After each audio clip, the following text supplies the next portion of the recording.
Welcome to the NBA Coast to Coast podcast brought to you by thelines.com, coming to you from the West Coast. Josh Lander, joined by my guy Nate Weitzer on the East Coast. And we are looking to stay pretty hot here, Nate, in the early NBA season on a full Wednesday night slate here. About 10 games to bring to you guys. Want to make sure you are liked and subscribed to that page. Continue to follow along with us. We are bringing you these game lines, videos, and our player props each and every weekday of this regular season. I should mention we are talking about a marquee matchup in this one, Nate, in the Eastern Conference. The Nets are in Milwaukee taking on those Bucks. Get into all things that here in just a moment. Also want you to head to thelines.com. That's where we have all of our great written content for you guys all season long. Also have our odds finder tool on there that you can go ahead and use to shop all of those NBA lines to the best of your ability across U.S. sportsbooks. Nate, let's go ahead and get into that big slate for tonight in the NBA. Yeah, 1 week into the season, I mean, we're starting to get a little bit of an idea of how things are going, but really, things are really still developing. So there's some opportunities here to bet low,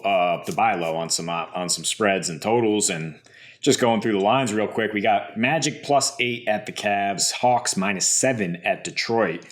Detroit on a back-to-back there. The Nets, like you said, at Milwaukee. The spread right now, -3.5 for the Bucks. The total at 232. The Hornets are +7.5 at your Knickerbockers. The Sixers -1.5 at Toronto in a playoff rematch there. Pacers +7.5 at Bulls. The Spurs are still in Minnesota, +9 at Mini. We're going to talk about that game in a minute. The old home and home in the same week. Weird schedule there. Rockets +7 at Utah. They also played on Monday, but in Houston. The Lakers are +5.5 at Denver. And then the Heat -2 at the only undefeated team in the NBA currently, the Portland Trailblazers. The Bucks 1-1. Wait, the Bucks are undefeated. They're just the Blazers are the only 4-0 team. Okay, yeah, the Bucks are 2-0. Right. And really, the first thing that jumps out is that their numbers are kind of skewed by that opener against Philly, a 90-88 win with a 92 pace. Milwaukee's offense was putrid. Their defense was incredible. And they're currently the best defensive team in the league because then their second game against Houston, also pretty good defense, but they put up 125 on a bad defense. And, you know, Brooklyn, by the numbers, is the worst defense in the league, and it's not particularly close. They're the worst rebounding team in the league, and it's not particularly close. They're getting 29 defensive rebounds per game. 29. When you have like 50 plus defensive possessions, you're only getting a defensive board on 29 of them. I'm just gonna repeat that again. So they can't get rebounds. They're giving up 14 offensive rebounds per game, and in comes the hulking Bucks with Giannis and Brook Lopez healthy down low. The Bucks are going to depend on their interior play until they get Middleton back, but they've also been efficient from the 3-point line and on lower numbers than usual, shooting 40% from deep. You look at the recent history, the Bucks have always kind of bullied this team down low, winning the rebound advantage. The Nets won a game that one out of their last 6 meetings in the regular season. The Nets won.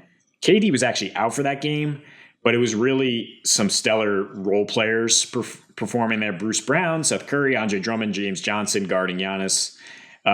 Kyrie had 38 in one of his return from hiatus games.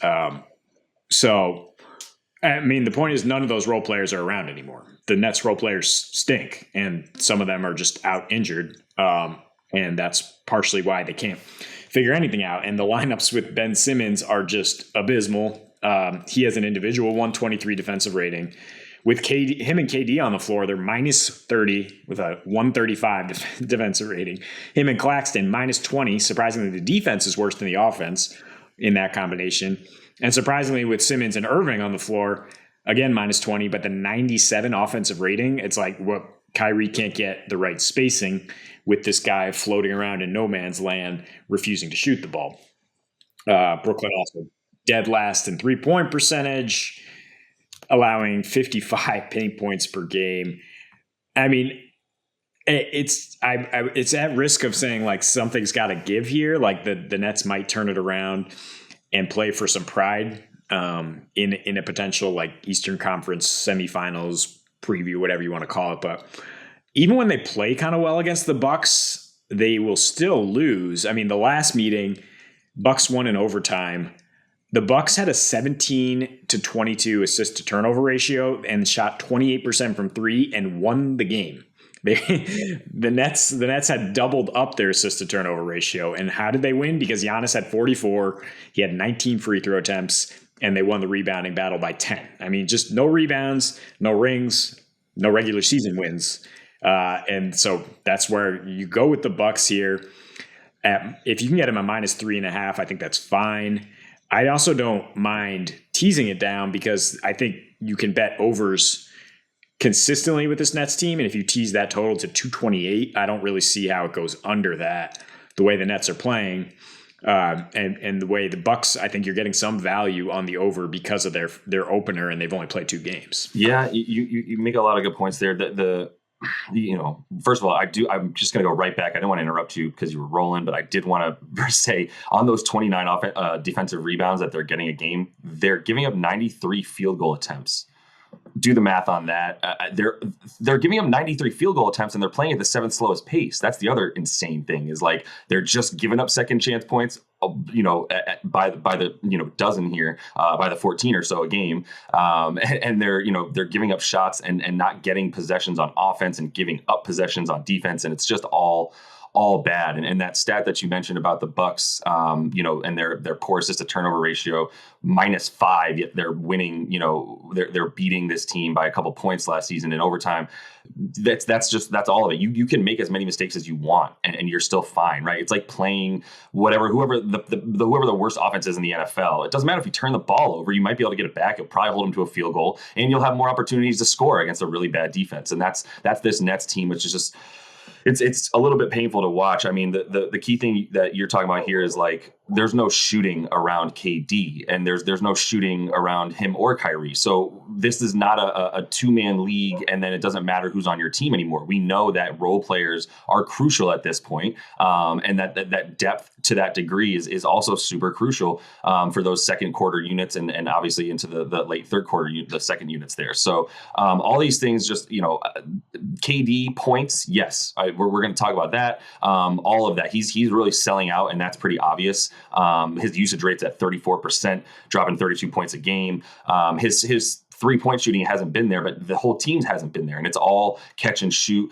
They're also in the bottom of the league in terms of assisted field goals on their threes and 2-pointers. Doesn't matter where they're shooting from; it's all unassisted stuff going in. Obviously, still in the top 5 in 2-point mid range when you have Kyrie and KD, who's KD obviously that's his go-to. So there's not a lot to like here for that. For Brooklyn in any way, I'm fine with the -3.5. The thing that scares me about that total at 233.5 is one, that Bucks defense. And 2, the lack of offense and explosiveness that the Bucks have shown so far this season. I mean, Giannis going to Giannis, right? And average a double-double, almost 13 boards a game. He's even got the almost 6 assists a game to go along with nearly 33 points a game. So he's playing like his MVP self, but it's really the lack of scoring and pace and explosiveness behind him with Brook Lopez, Drew Holiday, Bobby Portis, Grayson Allen. Those are the only guys scoring outside of Giannis at this point. They're all in double digits, which is nice, but Brook is their second leading scorer at 13 points a game. And that's in 30 minutes. I don't think you really want him playing that 30 minutes. I think you'll see his minutes continue to wane a bit as Bobby Portis continues to get back into his role as well. So, look, I mean, they're short guys, and that's the only reason that I think this spread is, even at 3.5 is what it is. In Milwaukee, you got to feel a bit better about the Bucks team, who they didn't play like their normal Bucks selves at home last year, whereas the previous 2 years they were, they had something like a 75% winning percentage at home. But I do still think that's a huge advantage for them this season, and will continue to be, even though I will finish by saying Brooklyn doesn't really have home court advantage wherever they are at this point. So I'm not sure they're worried about playing on the road either. Yeah. I mean, going back to what you said about role players, I think that's the biggest deal here because the Bucks haven't played since the 22nd. That is a huge amount of rest for guys like George Hill and Wes Matthews, who are now forced into big roles because of their injuries on the wing. George Hill's extremely efficient when he gets out there. He was a +20 in their last game in 24 minutes, and you get him a little extra rest. Now he can play big minutes, do a decent job guarding Kyrie and maintain that efficiency on offense. What you said about the Bucks defense being scary, too scary to take the over, I would say that probably makes sense in terms of them guarding a Sixers team still figuring it out in that second game of the season. But the Nets right now, I mean, we talked about it. It's like, are KD and Kyrie going to play both ends of the floor, or are they just going to put up their empty stats and move on and maintain their career averages? Because that's what it looks like right now. It looks like, the bottom tier of NBA power rankings, Nets and Lakers, let's play joyless basketball and put up some numbers and try not to be a complete laughing stock, because that's where they're at until they get some help from Mr. Simmons or from these guys who are still out. TJ Warren, Markieff Morris maybe can add some toughness rebounding on the defensive end. And when you're giving up that many second chance points, that'll help your numbers. Certainly, these teams have gone to 230 at least in their last 4 games. Now, 3 of those went under because the totals were much higher. But that's what I'm saying, is that if you tease it down to 228, 229, I feel very confident about that. I mean, the Nets, in their last game, they hit 270 with Memphis, another team that crashes the glass, that attacks the paint and has an unstoppable penetrator like Ja Morant and like Giannis, who just continually brings it against this Nets team. And the last thing, I'll look at for an angle is the double-double in a win for Giannis is -115 in FanDuel. That's a nice money line hack instead of -175. I mean, he has a double-double in 8 of his last 9 against the Nets, averaging 13 boards against this team, which, like we said, can't rebound.